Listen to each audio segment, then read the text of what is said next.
Oh, hey, you caught me doing a little reading here. Sorry about that. So hey, it's Wholesome Joe, back again with a video.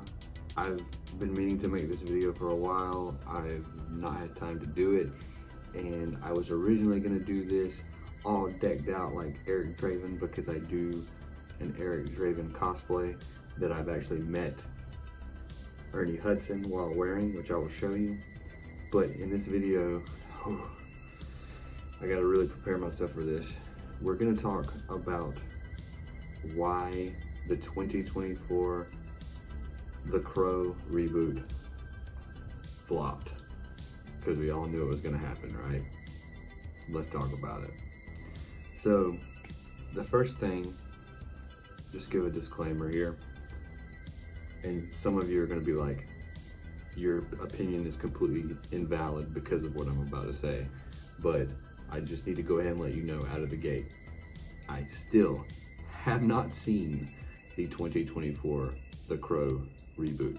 I said I wasn't gonna watch it in my previous videos. If you haven't watched those, my trailer reaction, as well as my kind of reaction to the original images that were floating around the internet when the word of this first got around, and that got a lot of negative comments and things and opinions, and I really appreciated the dialogue in those videos as well.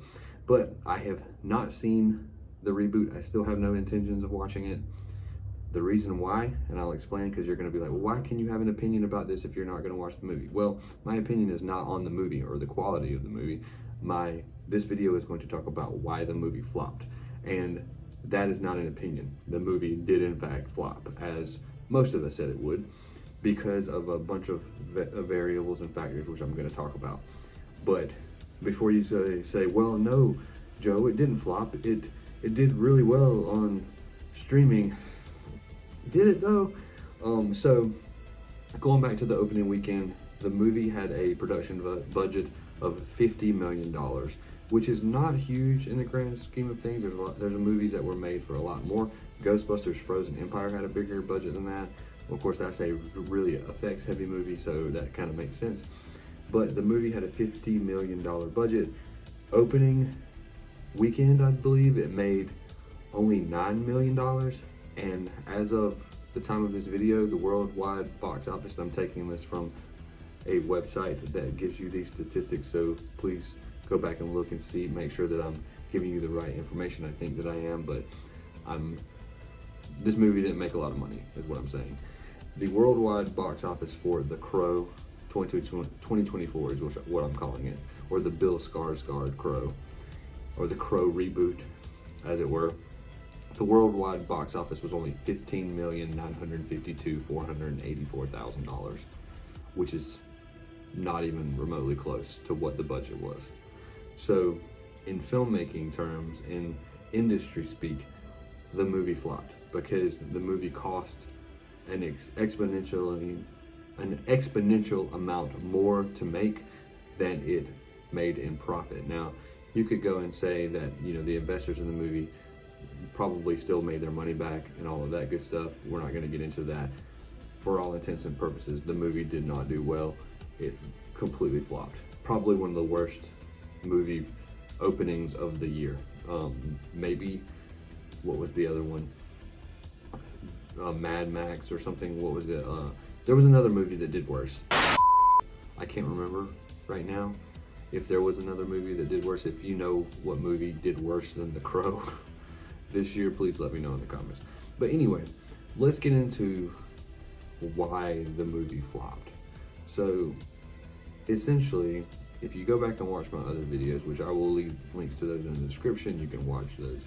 One of them here, where I talk about my thoughts, my original thoughts about why this movie should have never been made in the first place. That's kind of the first level of this, is that this movie should have never been made in the first place.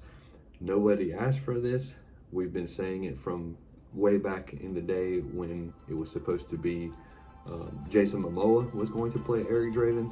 We've said from the beginning that you do not need to remake or reboot the Eric Draven version of The Crow or the Eric and Shelley version of The Crow based on the James O'Barr's original graphic novel that was played by Brandon Lee in the original 90s version of the movie, which a lot of people are going to say, well, the 90s version wasn't even accurate to the comics either, Joe. It was completely, it wasn't accurate to the graphic novel either. There's a lot of things that weren't the same, and they didn't, Eric didn't even have a last name in the comic, which is true.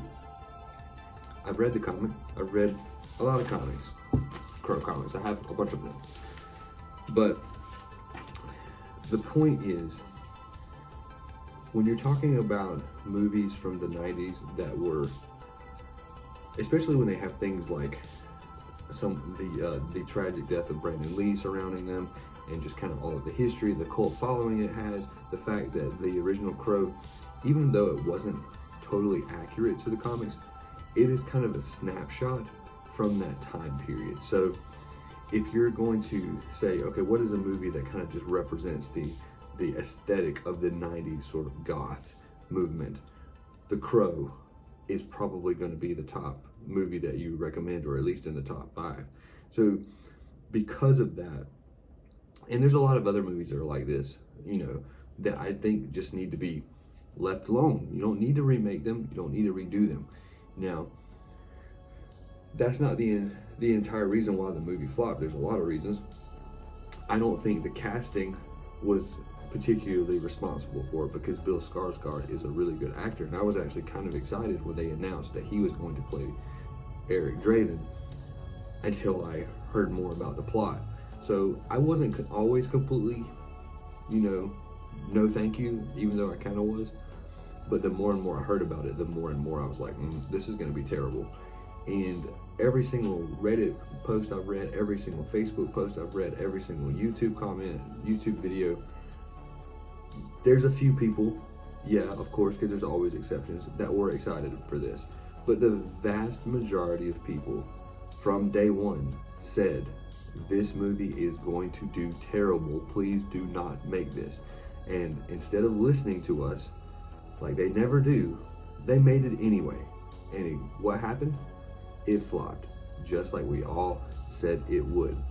Now, if they had made a different movie with the same title, The Crow, they used the same premise, as in a vigilante, like anti-hero comes back from the dead to avenge his death, or the death of him and a loved one, or his significant other, or their significant other, as it were.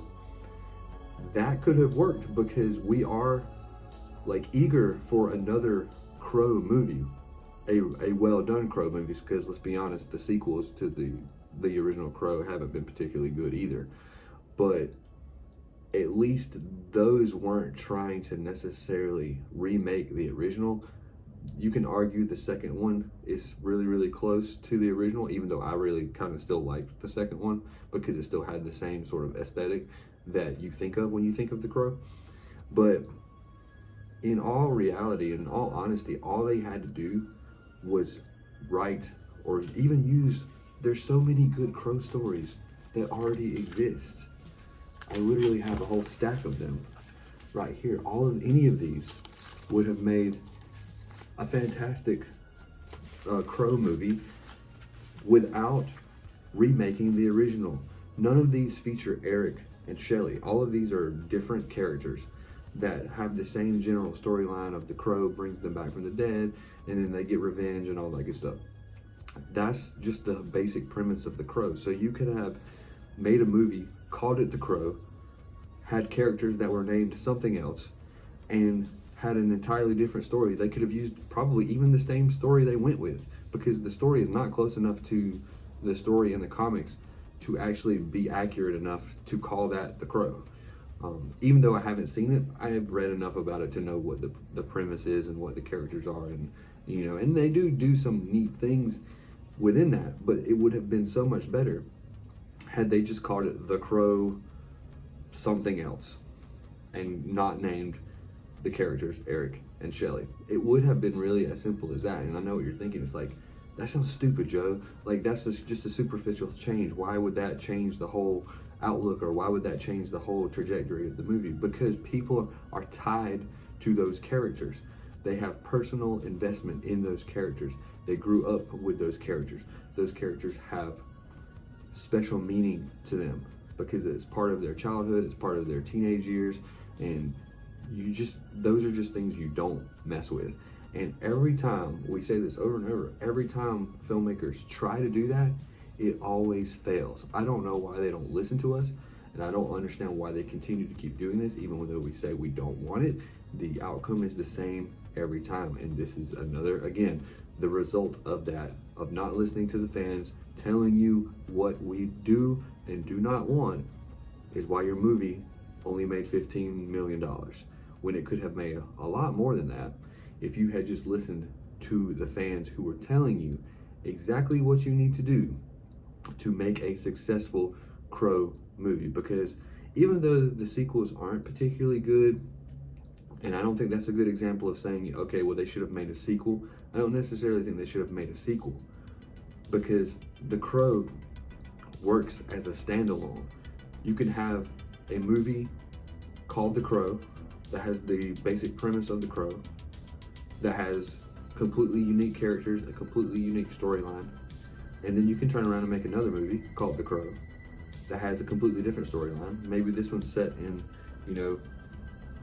the medieval times, or in England, or in the desert, or on the beach. I don't know, just anything you can think of, because the concept of The Crow works in all of these different scenarios. So you could continue to make Crow movies until the cows come home, using original ideas and original characters, and fans of The Crow will be more likely to get behind that than they will a remake of a movie that did not need to be remade, because those of us who grew up watching that movie are tied to it. It is connected to who we are as individuals. And I know that sounds corny, but it's true. And that's the reason why I cosplay as Eric Draven. That's the reason why I still rewatch it over and over to this day. And that's the reason why I will not be watching the Bill Skarsgård 2024 Crow. Now, is there anything they could have done differently other than what I've already listed to change the outcome? No. This movie was doomed from the start. I said it was doomed. Many people said it was doomed. This was never going to work as it is. Casting Bill Skarsgård, I think, was a good choice. I think he's a good actor. I'm really still kind of dumbfounded by why he took this movie, because I feel like he would be the type of person who was a fan of the Brandon Lee version, and maybe he thought he could breathe new life into it. But I think some things just need to be left alone, and this is one of them. Maybe he needed money. I don't know. I'm not faulting him necessarily for accepting the role. I don't know if he knew what he was getting into, or if he knew it was going to get all the backlash that it did, or if he knew it was going to flop, because typically actors don't want to take projects on that aren't going to be profitable. And anybody with half a brain would have been able to tell you that this movie was not going to do well way back when it was announced. So nobody should be surprised that it didn't do very well at all. Now, going forward, I'm open to a new Crow movie. I'm open to a Crow movie that is intended for a more modern audience, a Gen Z audience. That's what this was supposed to be. But I think under the guise of it being a remake instead of its own thing is where they went wrong with this. And if they were to go back and kind of go back to the drawing board and say, all right, let's make a Crow movie, but let's make a Crow movie that is not tied to the original whatsoever. I think that could be something. And filmmakers, if you're watching this video, which you're probably not, but if you are, that is my advice to you as a fellow filmmaker and someone who has been making independent films for the last 10 years, who would like the opportunity to make a $50 million budget film. That is my advice to you. You have resources, you have material already that you can pull from. This is just a couple of stories. There's novels from different authors who have written about The Crow, or written books that have different stories involving completely different characters. And I know some people are going to come in and say, oh, well, the reboot was not based on the original comic. It was based on this other story that is called something that I will look up and put it on the screen because I can't remember what it's called right now. But I've read that comic, and it's just as loosely based on that as it is the original Crow. Like I said, it's there in concept really only, and it doesn't follow any of the stories, but they still took the names of the characters and they still took enough of the original idea from the original Crow comic as well as the original Brandon Lee Crow movie to annoy fans of the original, to the point where we just either won't watch it, or when we do watch it, we're immediately like, what the f is this? I know a couple of people who did enjoy the new 2024 Crow, you know, and that's cool. If you enjoyed the movie, more power to you. Maybe I'll watch it eventually, but right now, I'm just not interested. And the reason why I'm choosing not to watch it right now, because I think the best way to send the message to the filmmakers that we don't want this stuff is by not supporting it with my dollars. So if I can watch it for free, maybe I'll do that at some point. I don't imagine I will make it through the whole thing, because the friends that I have, because the people I have talked to who have seen it said that they didn't make it very far into it before they were done, because it's boring and nothing happens until like the last 5 minutes. I don't know how true that is, I haven't seen it. So as with the last 2 videos that I made about this subject, I fully expect to get some negative comments, and that is totally okay, because all opinions are welcome in my comments section. I love talking about the Crow, even if it's the one that I don't like. We go and talk about Ghostbusters 2016. I know a lot of people don't like that movie, and I know people have really harsh opinions about it, so, but we're still hopefully able to talk about it, come together and discuss it, because I think that's fun. But anyway, if you have other reasons why you think that the Crow 2024 reboot flopped, let me know in the comments. If you think it didn't flop, well, I don't know what to tell you. Anyway, if you like this video, you want to see more silly movie review type stuff from me, let me know in the comments. Make sure to hit the like, subscribe, and all that good stuff, and I'll see you on the next one.